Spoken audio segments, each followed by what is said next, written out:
So, guys, So Naira Marley the recently granted only an interview times that you guys saying got that he together had was nothing to between do the with time you the signed him, death which was of what year? late Mohbad. 2019, my Watch the hottest video and year. listen Signed him, my closely. hottest year, Thank you. 2019, December. Okay, December, so 2019 to 2022, you signed him, you recorded him, and then after that, he left. So you are not making money from his new music. Those accusations are not true, correct?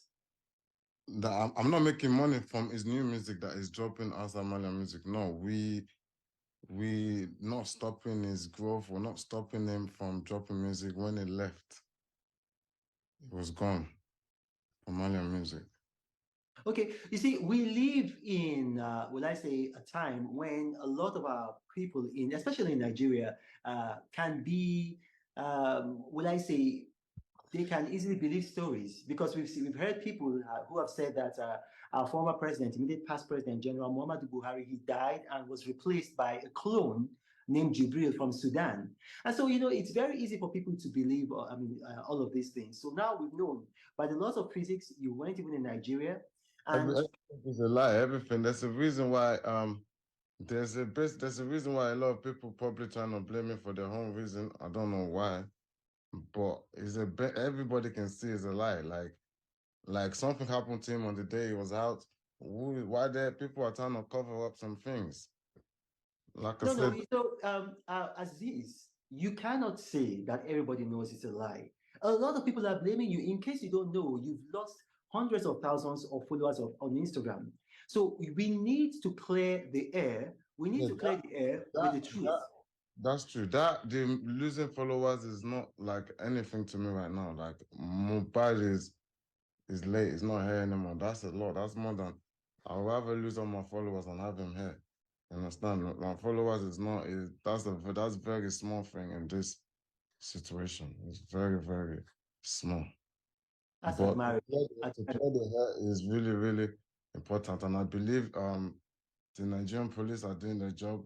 I mean, the government agency, they're doing their job, and the truth is gonna come out. One thing has already come out. When you say the truth is going to come out, I mean, we've already begun to I see mean, some truth coming. the whole Yeah. truth is gonna come out. Yeah, no, but we've already began to see some truth coming out. The hospital, or I mean, I don't know if you could call it a hospital, let's say the clinic or the medical facility that he was taken to, they said that he was brought in dead on arrival. But we do know that one of the young men around him, let's say essentially a groupie, had said that he spoke with him while he was at the clinic and that he talked with him and he took a photo with him. But then this actually contradicts the story from the medical facility that he was brought in dead. Another thing that we do know is that the auxiliary nurse who actually injected him has been repudiated by the Nursing Council of Nigeria, saying that she wasn't registered. Essentially, she was a quack. So we're beginning to see some of these things come to light.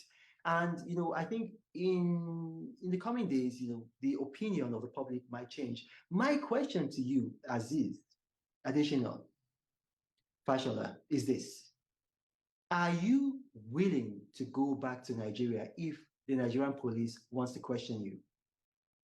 100% if they can guarantee my safety. Okay. Okay. Yes.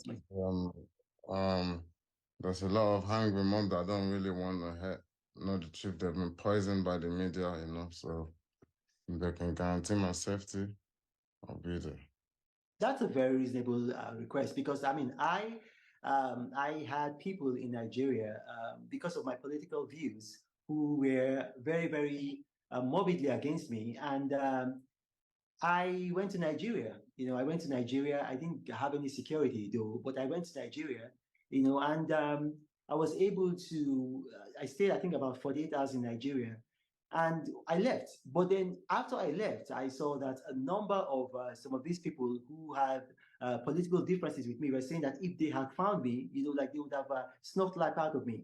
So it is very reasonable. So what we're going to say now, this is not a question to you. This is not a question to you, Aziz. You don't have to respond to this. Now, we call on the Nigerian police, and I'm going to reach them after this interview. Can you guarantee the safety of Aziz additional Fashola? Can you guarantee his safety?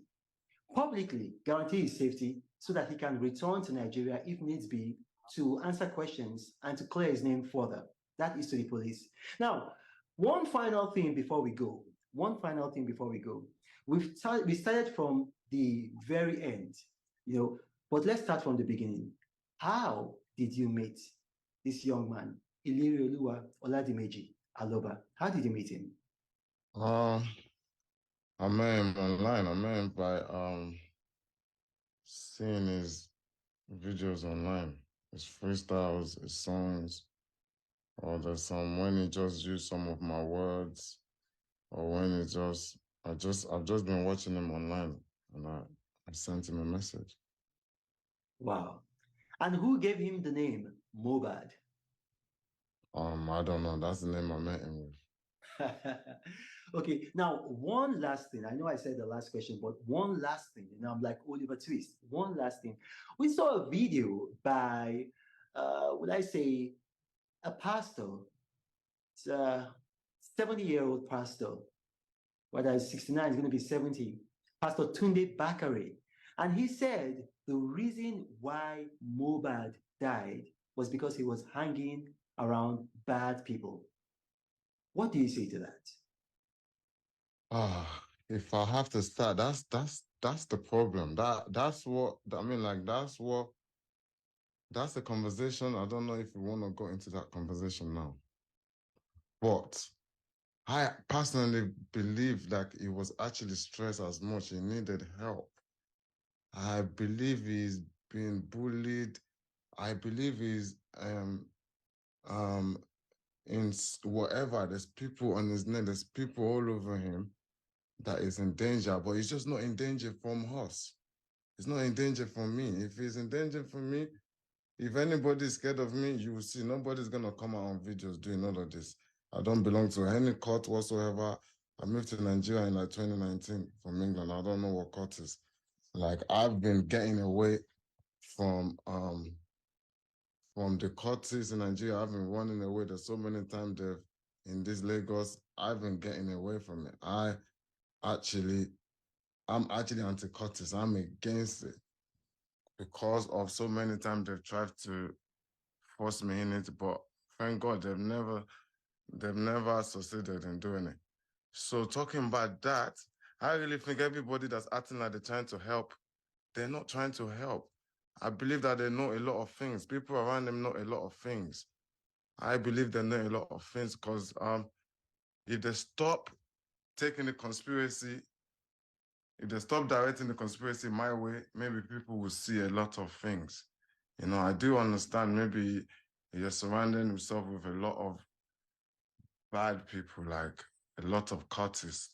And I can see from the way people are trying to cover up and the people that are coming up and the people that are sending money from the beginning and with the experience of what has happened around them. And I just hope the police will find out a lot of things, man.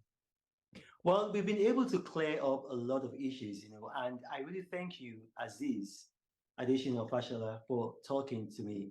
And I just want to say this, to the world listening, because we're going to have people from all over the world globally listening. We're going to have a global audience. The Nigerian police and the Nigerian law enforcement have actually been doing an excellent job in unraveling the circumstances that led to the death of Ilirioluwa Oladimeji Aloba. They've had a postmortem. They've had an autopsy done in record time. His body was exhumed, and right now there's a coroner's inquest. And I urge the world, the global media, to be patient. The Nigerian police, they're going to unravel the circumstances that led to his death. Aziz, thank you for joining us, and God bless you. Thank you for having me. Thank you very much.